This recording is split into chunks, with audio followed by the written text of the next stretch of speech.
tey moom dañu dajewaat rek ci Ngoundiane ak dajale directeur d'école yi ci teewaayu sous-préfet ak IDEN inspecteur de l'enseignement et de la formation IFE autant pour moi pour jébbal leen fourniture scolaire yi njàng moom ku ko wax jàngkat wax jàngale wax fa nuy jànge ñun nag ci pàcc bu ñu seete en tant que commune njàng ak njàngale dafa bokk ci compétence yi nga xam ne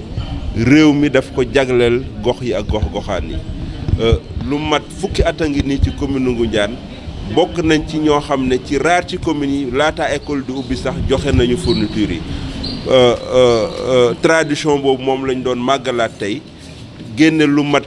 fukki million ak genn wàll ak ñaar ak genn wàll ci wàllu fourniture muy fanweeri junni kaye fukki junni ak benn ci ay bic ay kit géométrique craie boo ko xaymaa muy fukki million ak ñaar ak genn wàll waaye laataa loolu dañu jël koo xam ne dafa dugg ci école yi pour pomper leen nettoyer leen loolu rek fay nañ ci ñaari million ak genn wàll boo ko dajalee muy fukki million ak juróom ñu jagleel ko l'école yi pour bésu 3 bu jotee maanaam alxames bii di ñëw jàngalekat yi ak xale yi jàng bu ñëwee fekk conditions yi remplir pour ñu mën a tàmbali tey fourniture yëpp yemb na amul benn doomu Ngoundiane bu nekk ci l'école primaire boo xam ne dinañ la laaj benn cahier wala ardoise lépp commune bi jënd nañ ko loolu mooy sunu cër nettoyer salle de classe yi désinfecter leen pour xale yi mën a jàng loolu wax dëgg yàlla bu amee ñu ngi ciy sant conseil municipal Ngoundiane bi ma jox kàttan ma def loolu waaye état bi nga xam ne tamit jox nañu ay moyens ci wàllu fonds de dotation pour ñu mën ci jël ay pàcc jënde ko véritablement fourniture yooyu muy loo xam ne dañ ciy sant yàlla parce que ñun dañu baaxoo am résultat yoo xam ne moo gën ci département bi waaye daaw boo leen fàttalikoo exactement le 27 septembre fii la ñu daje di def cérémonie de remise waaye bi ñu jébbalee fourniture yi xawoon naa ñaxtu parce que dañu bokk ci commune yoo xam ne ñoo ëpp li ñuy joxe ci fourniture waaye daaw résultat yi taxu ko woon a demee noonu ma amoon ci mbetteel amoon ci naqar parce que kuy investir nag da nga bëgg a am résultat yi baaxul woon yàlla def na nag ñu tombe ñu am inspecteur bu bees mu ñëw jël ay engagement enseignants yi tamit mettit lu résultat yi ñu jël ay engagement ba yàlla def na tey résultat yi wax dëgg yàlla jëlee nañ ko 42% ñi ngi 49% mu baax na waaye bëgg nañ mu gën a yokk ba ñu yegg ci 60% ba 70% su boobaa la ñuy mën na kat ne atteindre nañ suñu objectif ni mu ko waaye wax dëgg yàlla entre daaw ak ren am na yokkute bu baax a baax te ñu ngi ciy sant yàlla di encourager directeurs yi di remercier IFE di véritablement gën leen ñaax ñu góorgóorlu li ci des nag mooy xale yi ñu bëri bu vacances jotee dañuy dem ci seeni mbokk ñenn ñi dem di liggéeytu waaye jot na képp koo xam ne le 3 war nga jàngi nga ñibbisi si week-end bi ba nga xam ne alxames da nga mën a dem jàngi donte véritablement da ngay ñëw ak sa cartable kese ñu jox la bépp fourniture waaye loolu yomb na kon ñi ngi ñaax parents d'élèves yi ñu def lu tout ba dakkal vacances yi ba xale yi mën na ñëw jàng. drapeau yi. waaw boole nañ ci ay drapeau parce que drapeau dafa bokk ci raaye yi nga xam ne ci la ñuy ràññee réew mi muy drapeau vert jaune rouge loolu dañ ko war a jàngal xale yi ni ñu leen koy jàngalee nag mooy ñu samp ko altine bu jot ñu yéegal ko bu àjjuma ñu wàcce ko waaye xamal leen drapeau du ay couleur kese couleur boo gis dafa am lu mu tekki ñu jàngal ko xale yi loolu bokk na ci mandarga yi nga xam ne danañ ko jël def ko seen yëfu bopp xam ne citoyen da nga war a fonk raaye réew mi te drapeau bi daf ci am solo moo tax école bu nekk jagleel nañ la benn drapeau comme niñ ko jagleel le chef du village yi nga xam ne dañ ko war a samp également ci seen biir kër. joxante loxo ñaari njiitu réew mi. dama ci daal di sant yàlla parce que d'abord jullit laa te ñoom ay jullit lañu réew mi réewu jàmm la muy jullit bi muy catholique bi jàmm ci la lépp xaj te gëm naa ne président Abdoulaye Wade ak président Macky Sall bu nu juboo jàmm rek lay jur ci réew mi parce que laataa ñoo tàggoo bokkoon nañ ànd lu yàgg président Macky Sall nekk collaborateur am bi gën jege ba bi ñuy tàggoo politique nag moo demee noonu yàlla def na ci màggaayu sëñ Touba sëñ Mountakha Mbacké ci bés bu màgg bi démb mu am xel waaye jël engagement pour dajale leen ba ñu waxtaan ba mën a joxante loxo loolu képp kuy sénégalais képp ku bëgg jàmm da nga ci war a sant yàlla donc may ñaan muy daje boo xam ne juboo boo xam ne dafay dëggu maanaam sincère mu war a nekk rek ci devant les caméras wala devant xale waaye ñu doxale ko teewul ku nekk gëm ca la nga gëm PDS mën na nekk continuer ci opposition président Macky Sall ak ñi mu àndal di gouverner wala ñoo xool nan la ñoo àndee waaye gëm naa ne loolu ñàkk ñoom ña discuter ba xam yan condition la ñu d'accord parce que njort naa ne waxtaanu démb bi kese am na lu ko jiitu donc am na leen buñ ci Karim Wade wala le maire Khalifa Sall buñ ci mënee am tamit dellu siwaat seen biir mbokk wax dëgg yàlla loolu dañ ci sant yàlla parce que fa ñu nekk kenn yéenewul leen ko. voilà maa ngi tudd Abou Beydayri Diallo IEF Thiès département lu njëkk maa ngi sant yàlla di sant ñëpp ñu ngi jëm ci ubbite école bi le 1er pour les enseignants le 3 pour les élèves ñun disposition yu jël waxtaan nañu ak communauté yi collectivité territoriale mooy le maire les groupements féminins les directeurs d'école les CODEC ñoom ñëpp waxtaan nañu pour ñu def semaine de la propreté avec def nañu CDD au niveau de Thiès ñëpp pour ñaax ñëpp nañu nettoyer école yi nañu nettoyer salle de classe yi ngir jàng bi mun a commencer le 3 octobre incha allah. waaw maa ngi ñaax yeneen maire yu nekk ci département de Thiès ñu roy ci Mbaye Dione maire de Ngoundiane daaw moo doon le premier maire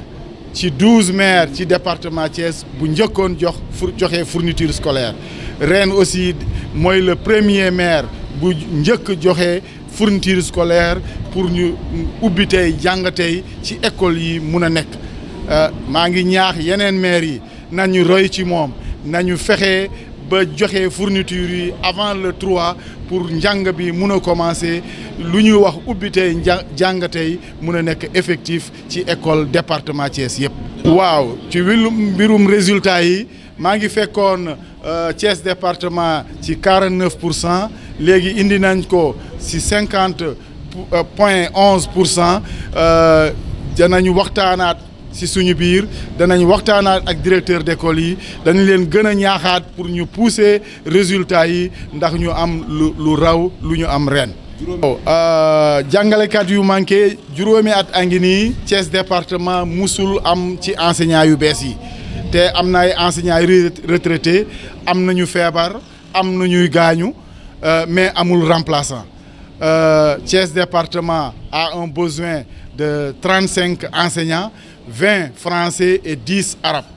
waaw wante loolu du ñu tere liggéey danañu def tournée xool naka la ñu mun a def ci école yi pour que classe yëpp fonctionner pour que ñu am benn gàllankoor ci njàngale mi danañ def ay classes multigrades danañ boole s'il le faut même aller jusqu'à cours multiples pour développer pour jàngale ndax éducation bi bañ a soox incha allah enseignants yi ñun danañu def tournée de rentrée ñu ngi ñaan enseignants yi ñëpp nañu rejoindre seen poste dès le 1er octobre incha allah le 3 élèves yi ñëw topp si et ñu dugg ci biir classe yi ñu jàngale képp enseignant bu absenté ñun danañu def suñu warugal donc danañu def lu ñu war a def en tant que corps de contrôle mais dañu ñaan enseignants yi ku nekk na respecter loolu ñëw ngir njàng Sénégal njàng département Thiès gën a développé. Oui, comme nous avons l'habitude de le faire, nous avons toujours pensé qu'il est important de prendre les dispositions pour que les gens puissent dès la rentrée puissent démarrer les cours. Donc aujourd'hui nous sommes réunis le 28 septembre à 5 jours de la rentrée des classes pour remettre les fournitures scolaires, donc d'une valeur de 12 500 000, 30 000 cahiers, 11 000 stylos, des kits géométriques, de la craie, pour que aucun élève de la commune de Ngoundiane, en tout cas pour ce qui est de l'élémentaire, n'achète un seul fourniture. Donc aujourd'hui, c'est une cérémonie traditionnelle qui a réuni l'ensemble des directeurs d'école, l'inspecteur de l'enseignement et de la formation de Thiès département, le sous-préfet de Thiénaba, les APE, en tout cas tout ce qui gravite autour de l'enseignement, pour que nous puissions en tout cas avoir une rentrée de classe qui se passe la plus normalement du monde, et que les élèves dès le 3 puissent en tout cas commencer les cours comme on a l'habitude de dire dans le jargon, donc Ubitei Djangetei. Donc c'est un engagement de la commune que nous avons respecté, et c'est l'occasion pour moi de remercier l'ensemble du conseil municipal qui a mis à ma disposition des moyens suffisants pour en tout cas faire de Ngoundiane un pôle d'excellence et de l'éducation une priorité dans les compétences que nous sommes transférées. Effectivement, c'est encourageant parce que nous sommes passés d'un taux de réussite de 42% à 49% cette année, et nous sommes classés parmi les écoles qui ont les meilleurs résultats dans le département de Thiès. Ça, nous le devons quand même à des efforts conjugués, mais également à une alerte que nous avions faite l'année dernière. Effectivement, les résultats n'étaient pas du tout bons. Ils étaient disproportionnels par rapport aux investissements que nous faisons dans le secteur de l'éducation, que ce soit en termes de fonctionnement, en dotation de fournitures d'accompagnement, mais également en construction de salles de classe et de tout ce qui gravite autour de l'environnement de l'école. C'est pourquoi nous avions déploré et nous avions lancé une alerte. Dieu merci, ça a été entendu. Les gens font un effort avec l'accompagnement de l'inspecteur M. Diallo, que je remercie au passage, mais également l'engagement ferme des directeurs d'école et des parents d'élèves de rehausser là. Maintenant, nous sommes encore à 49%, ce qui veut dire qu'on peut mieux faire. C'est pourquoi nous ne sommes pas aussi mécontents que l'année dernière, mais nous les invitons davantage à redoubler d'efforts pour que, en tout cas, on puisse atteindre la barre des 60% et dans un moyen terme la barre des 70%. C'est en ce moment que nous serons vraiment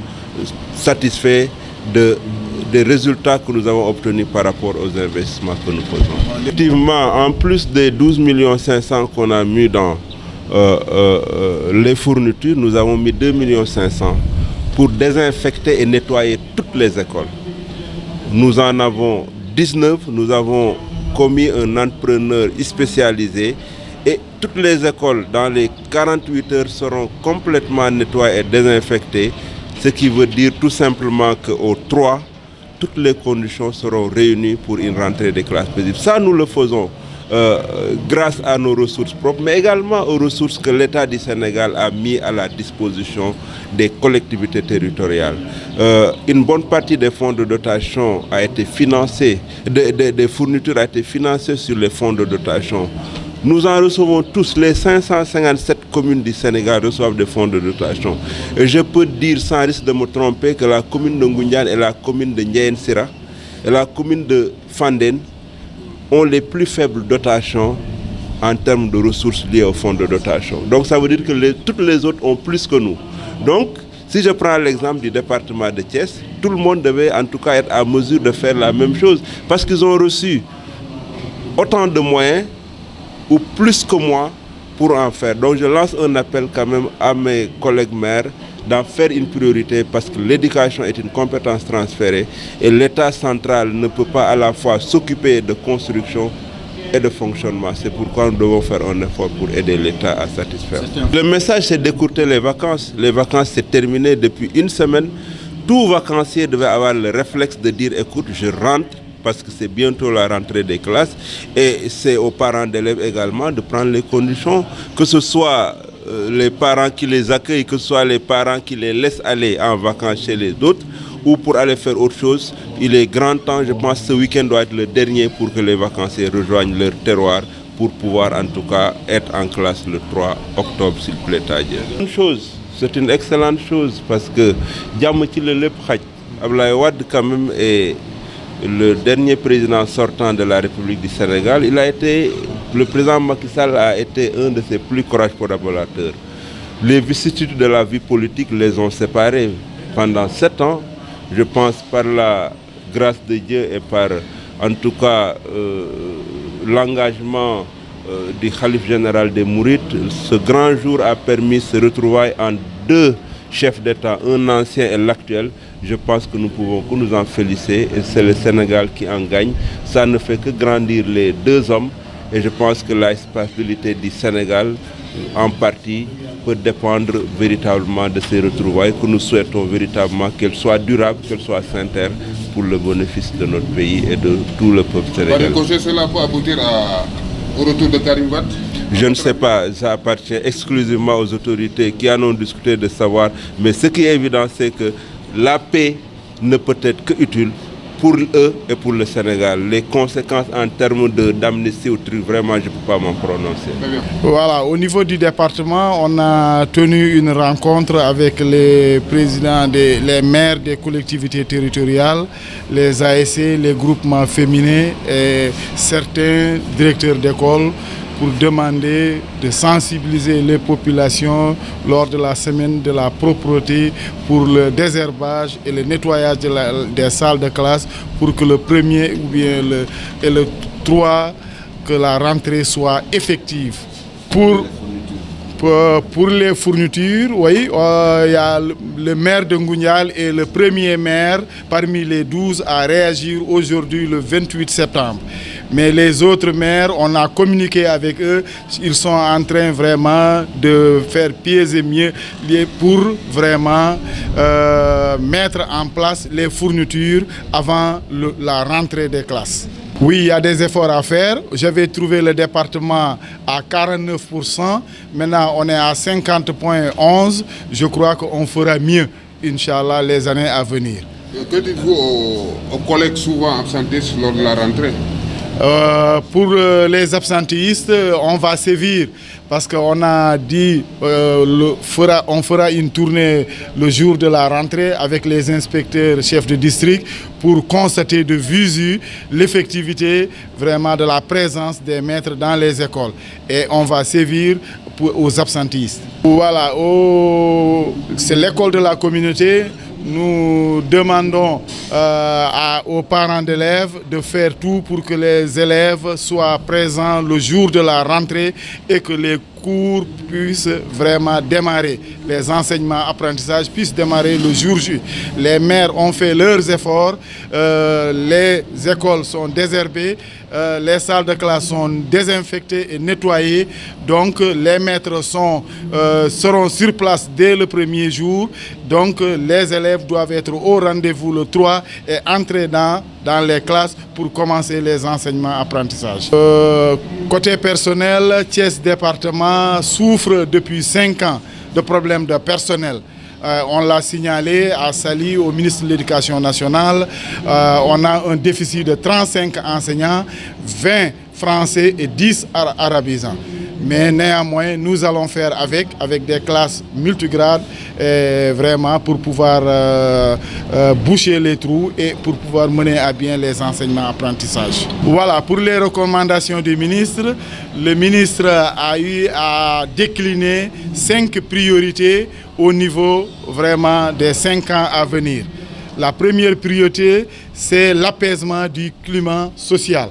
La deuxième priorité, c'est l'efficacité et l'efficience du système éducatif. La troisième priorité, c'est essayer de promouvoir une éducation de qualité et de l'accès à tous. Et la quatrième priorité, c'est le renforcement des capacités des enseignants et le pilotage du système éducatif. Et la cinquième priorité, c'est l'amélioration ou bien la systématisation de l'éducation aux valeurs morales, civiques et environnementales. voilà les 5 priorités pour les 5 ans à venir que le ministre a déclinées. Et il a demandé à l'ensemble des IEF du Sénégal vraiment de propager l'information, de partager l'information avec la communauté en vue vraiment de faire des feuilles de route pour la mise en œuvre de ces 5 priorités pour le développement de notre système éducatif.